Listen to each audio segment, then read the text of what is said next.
नमस्कार, times of Swaraj में आप सबों का स्वागत है। मैं हूं संतोष सिंह और आज हम टाइम्स ऑफ स्वराज में बात कर रहे हैं चिराग की राजनीति की। जी हाँ, वक्त वक्त की बात है। एक दौर था जब बीजेपी उनके पिता के आश्रय तक को छीन लिया, सड़क पर सारा सामान फेंक दिया। एक दौर था जब पूरी पार्टी चिराग को छोड़कर चली गई। एक दौर था उससे बाहर आए चाचा को बीजेपी ने मंत्री बना दिया। और आज एक दौर है कि जब एनडीए में जाने की बात पर चर्चा होनी थी तो नित्यानंद राय, जो अमित शाह के दूत भी हैं और बिहार बीजेपी में माना भी जाता है कि अमित शाह के काफ़ी करीब हैं, 2 घंटे तक चिराग को मनाते रहे। लेकिन चिराग इस बात को लेकर अड़े रहा कि लोकसभा और विधानसभा दोनों पर सीटों को लेकर स्पष्टता जब तक नहीं होगी, हम एनडीए में शामिल होने की घोषणा नहीं करेंगे। या हम आज इस प्रस्ताव पर बातचीत को सर्वसम्मति से इन चीज़ों को हम अपने पार्टी के मेंबर से बात जरूर करेंगे, लेकिन घोषणा नहीं करेंगे। वही हुआ, बैठक भी हुई। बैठक में सभी लोगों की पार्टी की राय भी ली गई। स्वाभाविक तौर पे लोजपा का जो वर्तमान सेटअप है उस सेटअप में एनडीए के साथ जाने वाले लोगों की संख्या ज़्यादा है ही, स्वाभाविक भी है। और ऐसे लोग भी हैं जो महागठबंधन के भी पक्षधर हैं, लेकिन नीतीश के बगैर। तो दोनों तरह की विचारधारा के साथ बैठक में आखिर यही निर्णय लिया गया और यही होना भी था। क्षेत्रीय दलों में यही होता भी है। सभी ने मिलकर चिराग को अधिकृत कर दिया है कि अब आप फैसला लीजिए कि आप किन के साथ जाते हैं। मतलब अब चिराग पार्टी पदाधिकारियों के साथ बैठक कर ये अधिकार प्राप्त कर लिया है कि वो खुद निर्णय लें। हालांकि इसके लिए इसकी ज़रूरत भी नहीं थी, लेकिन अपना एक कॉरम है, राजनीतिक कॉरम है, उस कॉरम के तहत चिराग ने ये पहल ली। और इस पहल के दौरान उनकी माँ भी और उनकी बहन, पूरा परिवार कृष्णापुरी आवास पर मौजूद था। अब देखना यह है कि चिराग करते क्या है। वैसे चिराग जब बाहर निकले तो मीडिया से क्या बात की, जरा आप सुन लीजिए। भाई आज बैठक हुई है और तमाम गठबंधनों के तमाम पक्षों पर आज चर्चा हुई और अंत में पार्टी के तमाम पदाधिकारियों के द्वारा अधिकृत हमको किया गया है गठबंधन को कोई भी फैसला लेने के लिए। अभी मुझे लगता है गठबंधन के भीतर चर्चाओं को कुछ दौर और चलेगा और तब अंतिम फैसला लिया। क्या हम उम्मीद करेंगे चिराग पासवान केंद्रीय मंत्रिमंडल में? भाई गठबंधन लोकसभा विधानसभा की दृष्टि से ज़्यादा महत्वपूर्ण है, मंत्री बनने की दृष्टि से नहीं। एनडीए के साथ जाने को लेकर के कितनी उम्मीद है? भाई जैसा मैंने कहा कि जब तक गठबंधन के भीतर कोई फाइनल फैसला नहीं हो जाता, गठबंधन धन की मर्यादा को तोड़ना होगा। अगर मैं सार्वजनिक तौर पर उसकी चर्चा पहले कर दूँ, हाजीपुर से लड़ेंगे इस बार? हाजीपुर तो बिल्कुल लोक जनशक्ति पार्टी रामविलास लड़ेगी, इसमें कहीं कोई संदेह नहीं। तो आपने सुना कि अभी हमने फैसला नहीं लिया है, हम आने वाले समय में फैसला लेंगे। हम चीज़ों को देख रहे हैं, हमें अधिकृत किया गया है, अभी फ़िलहाल फैसला नहीं लिया।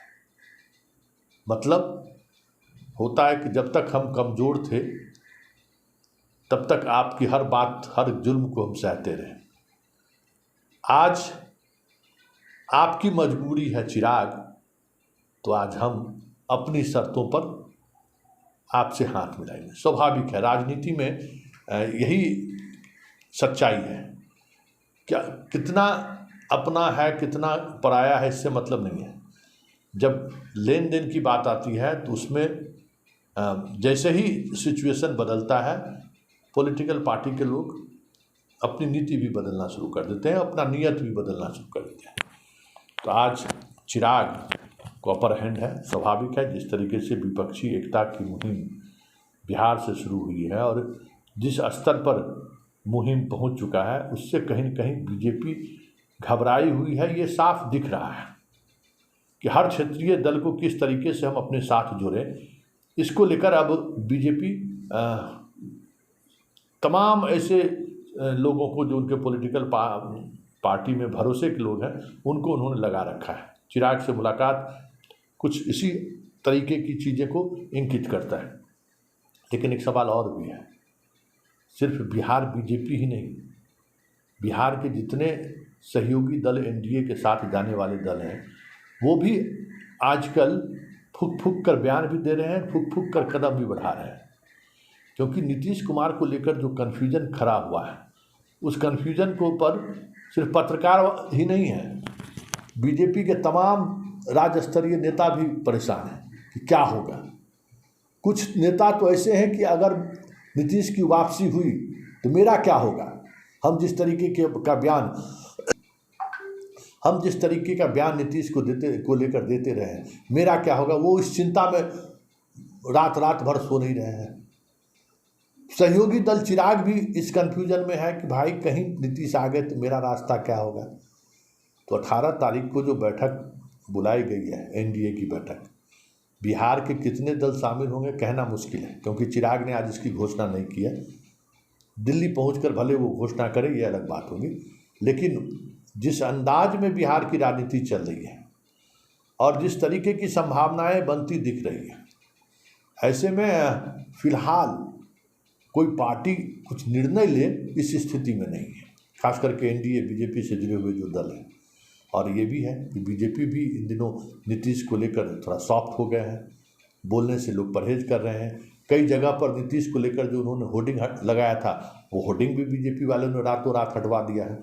कहने को वो कह रहे हैं कि नगर निगम वाले हटा दिया, लेकिन सच्चाई यही है कि हटाने वाले लोग बीजेपी के ही लोग थे। मतलब स्टेट बीजेपी भी कन्फ्यूज है कि नीतीश को लेकर चल क्या रहा है, क्योंकि बीजेपी ऊपर से थोपती रही है, ये इस तरीके का निर्णय थोपती रही है अपने सर्वे के आधार पर, अपने इनपुट जो उनका एजेंसी है, सरकारी एजेंसी है, उनके इनपुट के आधार पर वो निर्णय लेते रहते हैं। और कहा भी जा रहा है कि जिस अधिकारियों को गुजरात से पटना लाया गया था, खास करके बिहार के पॉलिटिकल सिनेरियो पर समझने के लिए, उन अधिकारियों की टीम का भी मानना है कि महागठबंधन के साथ अगर नीतीश खड़े रहते हैं तो फिर बराबरी का टक्कर तो होगा ही होगा। आने वाले समय में चुनाव करीब आते आते बीजेपी को बड़ा नुकसान हो जाए बिहार में तो कोई बड़ी बात नहीं है। और अगर ये खबर सहयोगी दल को लग जाए बीजेपी में तो फिर वो कैसे सीधे तौर पर बीजेपी को जाने देगा, क्योंकि बीजेपी भी पिछले 10 वर्षों के दौरान सहयोगी दल के साथ उस तरीके के रिश्ते नहीं रखे हैं जिस तरीके के रिश्ते वाजपेयी और आडवाणी रखते थे। चलिए देखिए आगे आगे होता है क्या, लेकिन इतना तय मानिए कि बिहार की सियासत आने वाले समय में इस देश की सियासत को प्रभावित करेगा, ये अब साफ तौर पर दिखने लगा है।